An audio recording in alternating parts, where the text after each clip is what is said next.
పెద్దాయన నమస్తే. నమస్తే సార్. ఏ ఊరు మీది? మా దూరేపల్లి మద్దూరు మండల్. ఓకే, ఏం పేరు నీ పేరు? బుడ్డ ఎంకప్ప. ఏం చేస్తుంటావు? వ్యవసాయం చేస్తాం సార్.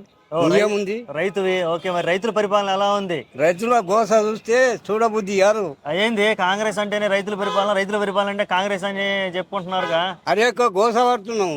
ఎక్కడ కాలో తెచ్చుకుంటే మీ రేవంత్ రెడ్డిని నమ్మి ఓట్లు వేసిండ్రు. ఏమో పిరి బాస్ ఎట్లా నమ్మావు? ఎందుకు నమ్మావు? పథకాలు పెట్టిండు. 5 పథకాలు, 5-6 పథకాలు పెట్టిండు. ఒక్క పథకం అన్నా అమలు అయిందే? ఒక్కటన్నా? ఒక్కటన్నా ఏదో పిరి బస్సు పెట్టినా వాడు చికెలు పట్టుకొని వాళ్ళు కొట్టుకుంటున్నారు బస్సులనే. ఇక ఏడా బస్సు ఆప అంటే ఆటోలను చూస్తే దేవర్లు జిమ్ముకొని పోవాలి, ఆపేది లేదు మధ్యాహ్నం. ఎవరిలో గోదా చూడ బుద్ధి కాదు. ఒక్క పథకం అన్న అమలు లేదు. 2000 పింఛన్ ఇస్తా, 4000 ఇస్తా అంటే 4000 లేవు, 4 దుడ్లు లేవు ఇంతవరకు. ఉన్న పింఛన్నే దాన్ని కూడా సరిగా ఉన్నారా? నీకు వచ్చిందా పింఛను? వచ్చింది. ఓకే, ఇంకా పెంచలేదు? పెంచలే, ఇస్తా అంటున్నాడు. ఓటేసావు? పెంచుతాడేమో అని ఓటేసావు? ఓటు వేసాను. అదేలే ఓటు వేసాము. వేసినందుకే కదా వచ్చింది. అదేలే మా కొడంగల్ నియోజకవర్గం నుంచే వచ్చిండు. అదేలే ఈయన లగచేతుల కాడ ఒక్క ఈవే నాయకుడు కాళ్ళకు బేటి లేచి నానొక్క తిప్పట్లు పెడుతున్నారు. పాప మమ్మల్ని ఏం చేసిండ్రు? ఆ గిరిజన బిడ్డలు వాళ్ళ గోసు చూస్తే కళ్ళకి గడిపోతుంది. రైతుల్ని ఈ రకంగా పెట్టడం నీకు ఎలా అనిపిస్తుంది? ఆ రకంగా రైతుల్ని అట్లా బాధ పెడుతున్నా అంటే మా కన్నుల్లో నీళ్ళు కారిపోతున్నాయి. మా పరిస్థితి కూడా అంతే కదా అనుకున్నాం. మాకు కూడా మేము యాదవ సోదరులము. మా జనాభా 40 లక్షల జనాభా ఉంది మా యాదవులు తెలంగాణలో. అంటే ₹1,00,000 ఇస్తాను కేసీఆర్ 50,000 డీడీ కట్టింది. డీడీ కడితే ఆ డీడీ పైసలు మళ్ళీ పరిస్థితి అప్పగిస్తున్నాక మరి సర్వనాశనం చేసే. ఒక్కటంటే ఒక్కటి మస్తు. నేను కోట్ల విజయభాస్కర్ రెడ్డి చూసిన, ఎన్టీ రామారావు చూసిన, పి నరసింహారావుని చూసిన, వాజ్పేయిని చూసిన, మొత్తం చూసిన రాజకీయం. అనుభవం ఉంది మొత్తం. ఫస్ట్ టీ అంజా రాష్ట్ర ముఖ్యమంత్రి అంటే టీ అంజా ఫస్ట్కి వెళ్ళి, తర్వాత ఎన్టీ రామారావు కోట్ల విజయభాస్కర్ రావు, జనార్దన్ రెడ్డి, ఎంతో మంది ముఖ్యమంత్రులు అయిన కానీ ఇట్లా మాట్లాడే పద్ధతి కాదు.